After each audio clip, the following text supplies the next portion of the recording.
সংঘাতের পর স্বাভাবিক হচ্ছে চট্টগ্রামের হাটহাজারী। আগের রাতে জারি করা ১৪৪ ধারার মেয়াদ শেষ হয়েছে বিকেল ৩টায়। দোকানপাট খুলেও সংঘর্ষে ক্ষয়ক্ষতির চিহ্ন স্পষ্ট রয়েছে। কিছুদিন পর পর সংঘর্ষ অস্থিরতায় অতিষ্ঠ স্থানীয়রা। নতুন ব্লেন্ডে আরো রিচ অ্যারোমায় সেলন ফ্যামিলি ব্লেন্ড টে। আগের রাতের সংঘর্ষের চিত্র এখনও স্পষ্ট হাটহাজারী বাজার ও এর আশপাশের এলাকায়। পরিস্থিতি কিছুটা থমথমে। সকাল থেকে কিছু দোকানপাট খুলেছে আর কিছু বন্ধ। যান চলাচলও স্বাভাবিক। আগের রাতে জারি করা ১৪৪ ধারা বহাল ছিল রোববার বিকেল ৩টা পর্যন্ত। এ সময় হাটহাজারী জুড়ে টহল দেয় সেনাবাহিনী, র্যাব, পুলিশ। বিকেলে মাদ্রাসা কর্তৃপক্ষ এবং সুন্নি সমর্থকদের সাথে বৈঠক করে উপজেলা প্রশাসন ও আইন শৃঙ্খলা রক্ষাকারী বাহিনী।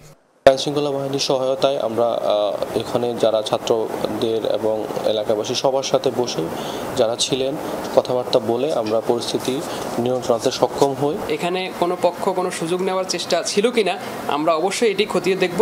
যদি কেউ সুযোগ নেওয়ার চেষ্টা করে থাকে তাদেরকে আমরা অবশ্যই আইনের আওতায় নিয়ে আসব।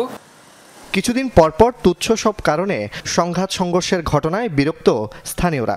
প্রশাসনকে কঠোর হওয়ার তাগিদ তাদের।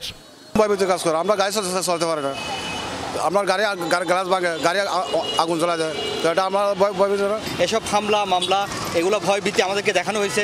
এখনও যদি এসব কিছু দেখানো হয় তাহলে আমরা যে পরবর্তী যে আমরা কাদেরকে সিলেক্ট করব। আমাদের নিরাপত্তা মনে হয় না, জনগণের ভোগান্তি, সব কিছু জনগণের ভোগান্তি হচ্ছে। আগের রাতে দফায় দফায় সংঘর্ষে আহত হয় উভয় পক্ষের প্রায় ২ শতাধিক মানুষ। অনেকেই চট্টগ্রাম মেডিকেল কলেজ হাসপাতালে এবং হাটহাজারী উপজেলা স্বাস্থ্য কমপ্লেক্সে চিকিৎসা নেন। টোটাল ১০৯ জন আমাদের এখান থেকে চিকিৎসা সেবা নিয়েছে।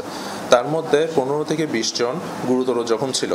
তো তাদেরকে আমরা এখান থেকে মোটামুটি প্রাথমিক চিকিৎসা দিয়ে চট্টগ্রাম মেডিকেল কলেজে রেফার করেছি।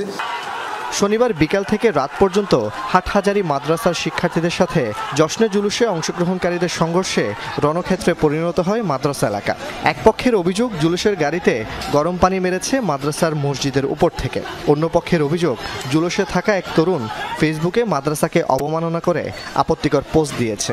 রাতেই ফটিকছড়ি থেকে আরিয়ান ইব্রাহিম নামে ওই তরুণকে আটক করে পুলিশ। জুবাইর ইবনে শাহাদাত, যমুনা নিউজ, চট্টগ্রাম।